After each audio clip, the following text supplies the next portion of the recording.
این 4 چیزو هیچ وقت فراموش نکن.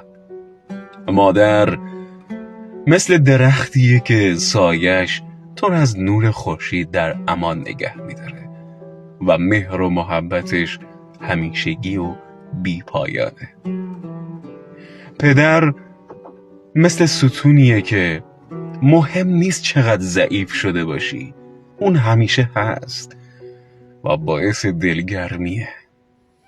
خواهر همون فرشته مهربونیه که هر وقت دلت گرفت حرف زدن باش آرومت میکنه.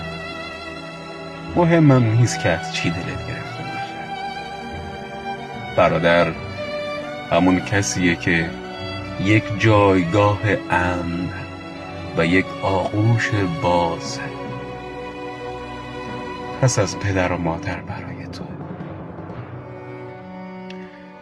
قدر این 4 چیز رو بدون، قدر خانوادت رو بدون و اونها رو با هیچ کس و هیچ چیز تو دنیا عوضش نکن.